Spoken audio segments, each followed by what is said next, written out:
sa buhay. Dapat alam mo yan. Bakit hindi mo subukan maghanap ng trabaho? Ayoko nga. Ikaw ang patron ni Martina, di ba? Wala akong trabaho na nga. Wala akong pera bibigay sa'yo. At saka yung mga info natin. Nasaan na? Di ba? Alam mo, nabinibinihan lang ako sa'yo. Napula-pulahan na ako noon pa. Alam ko lahat ng pera na pinaguran ko, nilulustan ko na dyan sa pagano mo, sugal mo. Kapal ng mukha mo. Mahimik ka. Sumakapal mo kami, makapal mo ako. Sige! Saktan mo ako! Lagi naman ah! Pagod na ako! Lagi mo na lang ako sinasaktan! Bakit? Ano gusto mo ngayong mangyari? Ha? Maghiwalay na tayo! Ang galing! Lahat ng loob mo magsabi. Sawang-sawa na ako sa'yo. Sawang-sawa na ako sa pamilya to. Sawang-sawa na ako sa biyerong bahay na to. Ayoko na! Kami sa'yo! Awet-ala mo. Hira yung buhay ko. Wala na akong magawa sa'yo. Nag-aaway pa kayo. Wala na kayong masawa-sawa. Araw-araw na lang ah. Kaya siguro ako ganito yung adik. Nagsasyabu. Mga walang kwenta kasi mga magulang ko yung dalawang yon, yung nag-aaway. Isip. Si Tropa yun ah. Tara, punta natin. Tropa, ba't ka mo niya?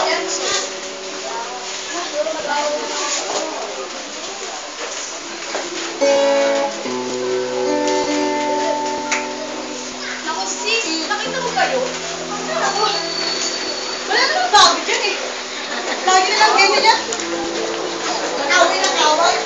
Bakit ba natin pinag-uusapan yan? Kailangan pa natin makakota. Pag parang, ano ba nga? Maraming boys dito. Ay, ano bang malaman niya? Saan? Ay, please, mamaya na kasi baka makakota ako dito ng boys. Ano ba na? Pero na ako ah. Sige, sige. Akala niyo ba gusto ko to? Dahil sa mga magulang ko, kinakailangan kong gawin to. Dito ako nagiging masaya. Kahit pa paano, wala akong makain. Paano away ng away yung magulang ko? At least dito may nakukuha kong pera. Kahit pa paano, nagiging masaya ako. Nakakasawa na talaga. Nakakasawa na.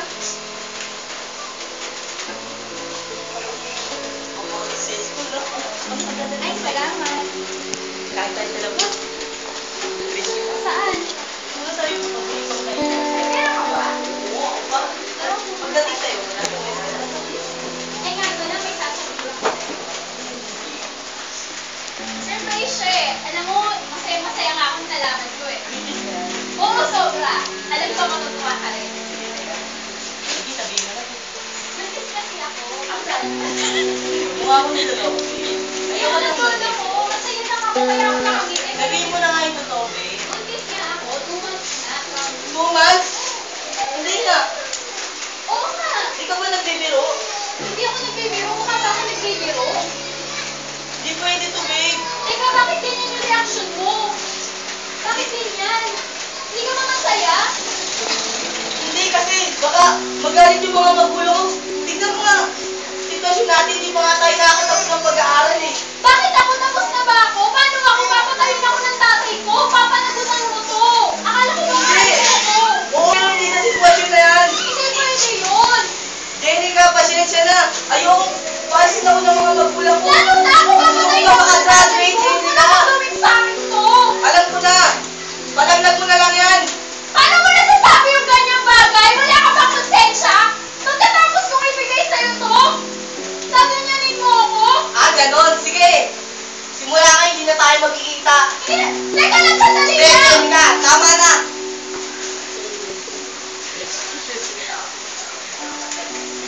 Ang ganda yung pamilya ko.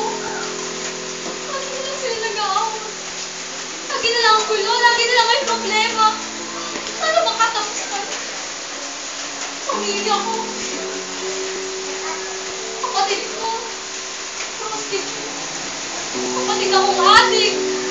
Isang kapatid. Akala ko nag-aaral. Hindi ko alam. Buntis na. Hindi ko na kaya. Sawa-sawa na ako. Kaya bakit silang ganito? Makapatay na lang kaya ako.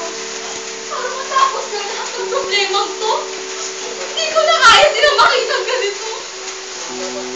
Ayoko na. Sawa na ako. Ayoko na. Sarap-sarap ako.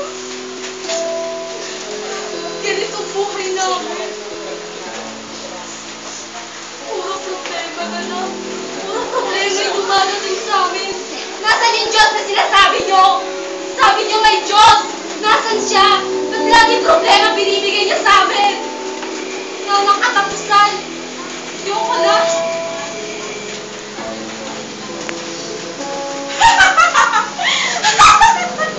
Nakita niyo ba yung anak ko? Nakita niyo ba si Nika? Nakita niyo ba si Elena? Nakita niyo ba si Selika? Alam mo, naging maligit na asawa ko ang akin kasi wala kami pera. Yun ang buhay namin. Tingnan mo ako. Hiwa-hiwalay kami, di ba? Ang ganda ng pamilya namin. Asan na Diyos na sinasabi niyo? Pamilya ko.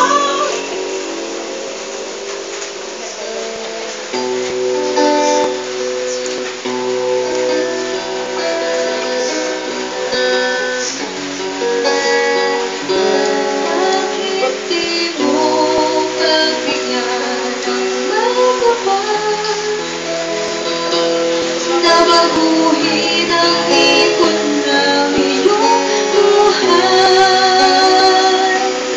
upang sa gabing mag-isa siyang iyong makakasama. Ang buhay mo na pagulong mabigyan niya ng pag-asa. Bakit di mo mabigyan may kapal na baguhin ang ikot ng iyong buhay upang sa gabing nag-isa siyang iyong magkakasama. At ang buhay mo na kay gulong mabigyan niya ng pag-asa. Ang buhay mo na kay gulong, mabigyan niya ng pag-asa.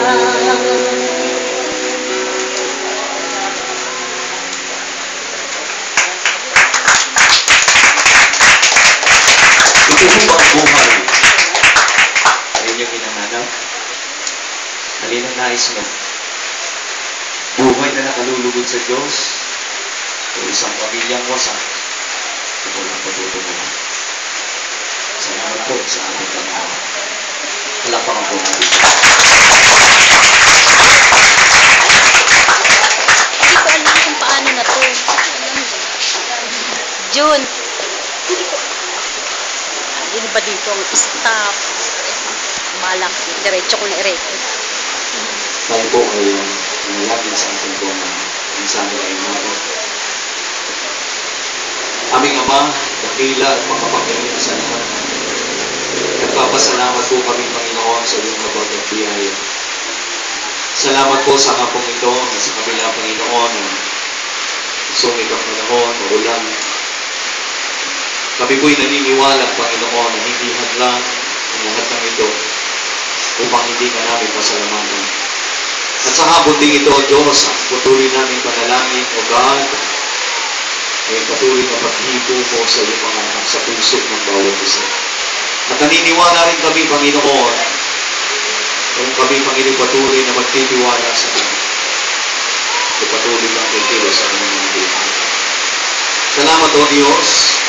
Pinubuhay ka namin at labis na dinadakila at sinasamba sa pangalan ng Jesus. Malapakan ko namin sa iyo. Kung meron po ngayong mga Bible, ako po ay samahan ninyo na pagbubukas.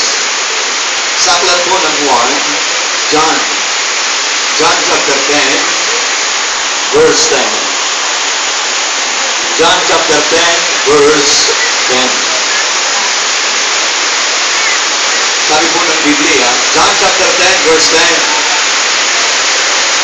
Kaya lamang pupunta rito ang magnanakaw ay upang magnakaw, pumatay, at wasak.